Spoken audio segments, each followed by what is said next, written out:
หมอยสุงค่ะเมื่อได้เป็นวันที่1เดือนธันวาคมที่8ปี2026ในตอนได้ข่าวใส่หมอหอมมีข่าว2ตอนที่มาเปิ้นเผาค่ะในก็ที่เรียกว่าเป็นข่าวเงาดีอันมาแห้งอยู่พ่องย่ำเหลวในข่าวตั้ง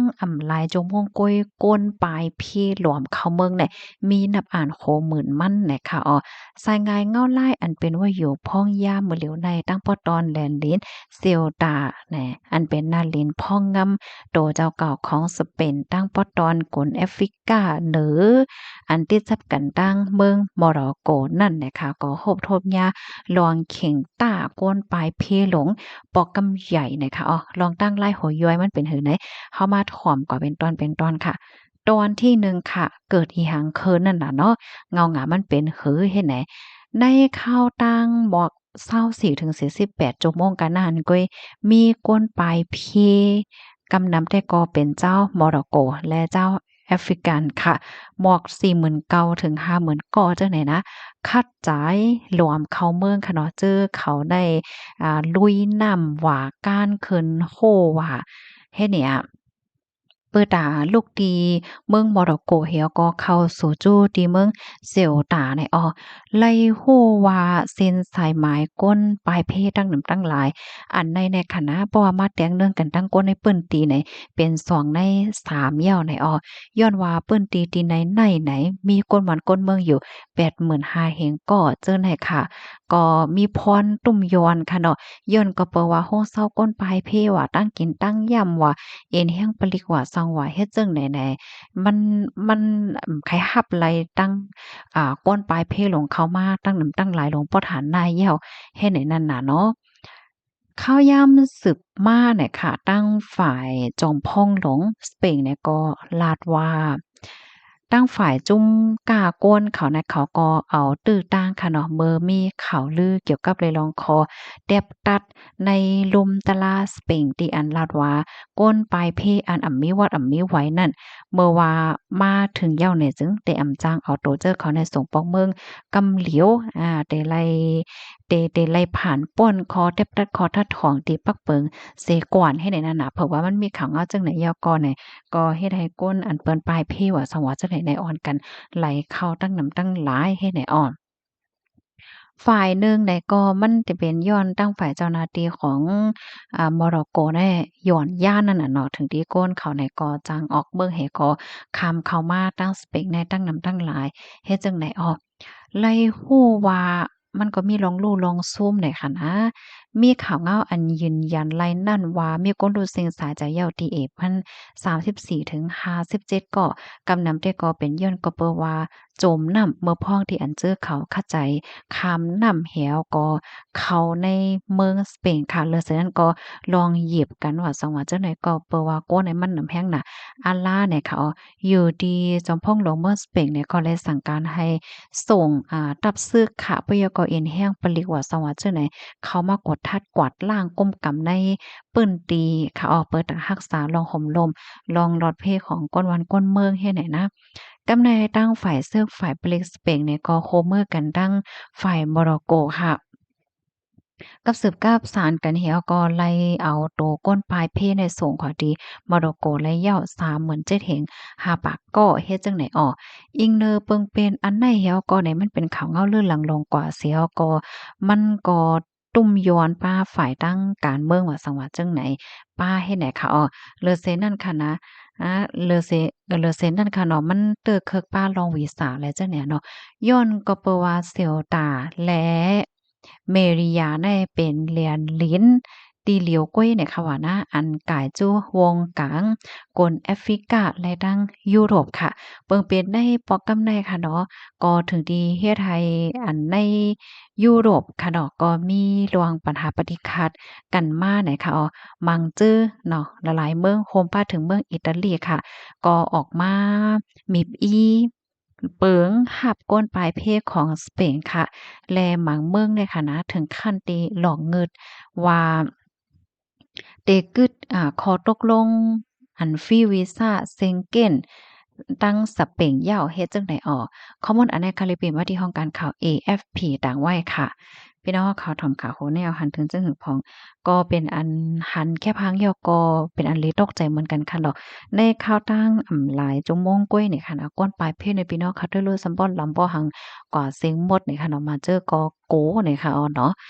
เพราะว่ามายออันสภาวะมนุษย์ซาก้นฮอกคันได้ซ้ำมันโหลมีที่กินที่อยู่ให้ได้นั่นน่ะเนาะกำในหำมันนำแห้งน่ะอาล่าเนาะที่อยู่ที่กินว่าหังว่าเฮ็ดไหนมันเพราะว่ามีกลุ่มทนเป้งป้อยอหำที่หึงนั่นไหนมาเจอก็ใบใจเราหอมลมก้นในปื้นตีว่าสว่าเจิ้นได้ไหนค่ะก้อยกะว่าเมื่อเหลียวในตั้งฝ่ายลงปองจึงกลางค่ะเนาะเปิ้นก็เลยมาจอยเอานี่ค่ะเนาะมาจอยเกลีลองก้องคำในตอนในเหย้าเฮ็ดจังได๋ค่ะค่ะ ลูกดีข่าวเงาโหนได้เสียแลวกำไรเข้ามาถ่อมด้วยข่าวเงาแทงตอนหนึ่งค่ะก้นเหตุการณ์ป้ายมักมีปอกาออนไลน์ว่วนนำคำใจเหี่ยวก็ถึงที่เฮ็ดดีโตเจ้าเก่าปอดูสิงสาใจายมือกลางคำวันที่30เดือนธันวาคมปี2026ในมีข่าวเงาออกมาว่าผมมีปนพรโฮงปะเลห้อยยอดเจตอนตรังค่ะไล่เข้ากดทัดที่เฮิรนหลังหนึ่งหมาย1ปาก87เนี่ยเนาะ187หมู่ที่5เอิงห้วยนางใจเว้งห้วยยอดเจตอนตรังค่ะว่าหลังเสและฮับถึงลัดว่ามีก้นเอาตั้งกองเหี่ยวก็เฮ็ดดีโตเจ้าเก่าถึงดีป้อรู้สึงสาใจได้ค่ะเพราะว่าลงเพิ่นดีกว่ากดท่าเยี่ยวเนี่ยก็โฮบทบพันครับโตนายตะวันจันมัดอายุไล อายุเลย49ปีนอนรูดเซ็งสายจะว่าอยู่ดีหิ้มคางเฮิรนค่ะก็เป็นแม่เม่ค่ะเนาะใครเนี่ยว่าลูกเขยและตั้งลูกยิ่งได้มีหน้าการต่างงานขายกลการตั้งขายออนไลน์ขายเครื่องเฮ็ดห้างเนาะมีแบรนด์มีมิกหมายเป็นของตัวเจ้าเก่าลวงต่างมันในแต่กอไหนอ่อนด้านได้มีฝ่ายขอนเขาเนี่ยส่งเพิ่นลิกมาเปิดตาเก็บขอนย้อนหลังเหี่ยวก็คิ้นเขาในกว่าโฮบกว่าโอโอในวันที่6เลินทน8ไน้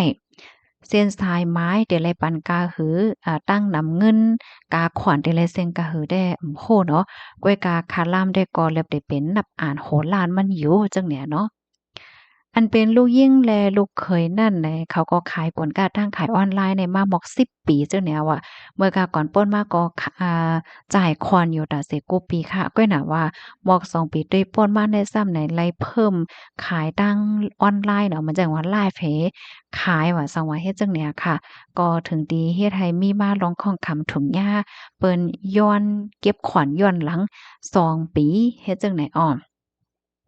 อันเป็นลูกหญิงสาวนั้นแต่ก็มีรองหางแฮ่นเอกสารเพิ่นเล็บเพิ่นลายเปิดเอาก่อนเด้พอมีปนพรเขาในวันที่6ไหนปยก็เฮ็ดไว้ปังเงินหมอก3,000,000 วาทจังไหนอ้อก้วยกะว่าก็เป็นลูกข่อยได้ก็วนนำคำใจนะค่ะเมื่อพ้องที่อันเตเปนั่นค่ะนะมันใจเนี่ยก็เลยเอาหมักไม้เนี่ยกว่าปันลูกเมตีโกตองค่ะเผื่อว่าปอกมาดีเฮิรนเนี่ยก็หน้าตาก่อมป้อหลีป้อลักค่ะอันเป็นแม่มีเนี่ยก็จังไล เขาต้องถามเหี่ยวก็ปันแห้งใจในนั้นค่ะน่ะก้วยกะข้าวย่ำสืบมาไหนก็เป็นโพดจ่ายในค่ะเนาะก็เลยเขากว่ายิบเอากองค่ะออกมาตั้งหลังเฮิรนเหงเสียวก็เฮ็ดดีโดเจ้าเก่าเนี่ยค่ะเนาะเสียงกองออกเนี่ยเผิดด้วยก็รู้เสียงสาใจเนี่ยค่ะก็เป็นแจมลีจ้อมลองตั้งที่อันเกิดขึ้นในแต้เฮ็ดไหนวะนะอันเต้มันยาวก็เป็นลูกข่อยเขาได้เป็นก้นหลีเป็นก้นตีอันมีอยู่เกี่ยวอยู่มนเป็นก้นไก่เฮ็ดการเป็นที่ฮักแป้งของก้นหวานเฮ็ดไหนก้อยก็ว่าเผื่อว่า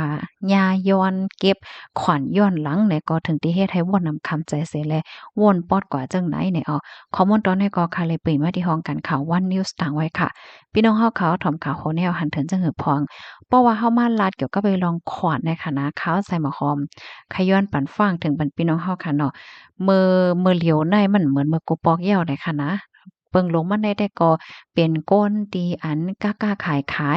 ายโคกของตั้งออนไลน์แล้วก็ก้นตีอันเฮ็ดคลิปเฮ็ดวิดีโอต่างเนอออนไลน์แหวก็มีเงินเข้าบ่มีเงินเข้านำแหละจังไหนแหน่ก็โลกเลยวนป้าลองการจ่ายขวัญเปิงจ่ายขวัญเฮ็ดจังไหนเขาเนาะ เฮียงเลยว่านั่นแหละมื้อกูปอกแต่เฮาก็หำบ่แลยินข่าวว่าในเสร็จอะก้อยก็ว่ามื้อเหลียวในปี2026เนี่ยค่ะเนาะเปิ้นก็แต่ปกป้องเทคโนโลยีมานั่งพี่น้องเฮาเขาเอาหมายปานบัญชีเงินพี่น้องเฮาเขารับเงินเนาะเพราะว่าขายโคของห้ามันก็รับเงินที่นอกเมืองห้าเนี่ยเงินเข้า1วันกะหือ1เหรียญกะหือเนี่ยเปิ้นฮู้จ้อมค่ะอ้อเพราะว่ามันนำแห้งหนาอาล่าอำนั้นก็มันแปลกๆเปิงๆไว้ไหนตั้งฝ่ายขอนเขาเปิ้นก็เด้ ห้องกว่าทาดกว่าถามให้แหน่เนาะเพราะว่าสั่งถกหญ้าขอนย้อนหลังได้แท้มือโป้นมาเนี่ยยามหันเปิ้นออกมาลัดมาไขค่ะเนาะอะโลยมันใจเอนั่นหั่นน่ะเนาะมันก็ในการเฮ็ดหามาตั้งหึงนี่ก็มายาจังไหนเฮ็ดไหนมันก็ว่าเฮ็ดแหน่ค่ะกำนั้นแหละอันนี้ก็ใครตึกโซนใครปั่นขอแนะนำพี่น้องเฮาเขาค่ะเนาะเจออันเหตุการณ์จังนั้นอันว่ามาเนี่ยก็ให้ไลไว้นักลองขอนป้าเนี่ยค่ะนะโกงหญ้าย้อนหลังเนี่ยค่ะเนาะ มันเจ้าก็ว่าป้อย่ามาเหย้าไหนเงินตองอันที่หามาว่าสวาเฮ็ดให้มันสังทป้อย่ายืดเฮ็ดสังเไหนก็มันก็เหมือนตั้งว่าเฮ้อหลายก้อยเฮ็ดไหนน่ะเนาะมันก็มันก็ว่าจั่งไหนเนี่ยค่ะอ้อพี่น้องครับถอมยอหังถึงจึงเนี่ยก็ปันทหันถึงมาแหละค่ะอ้อค่ะหมอยสุงค่ะ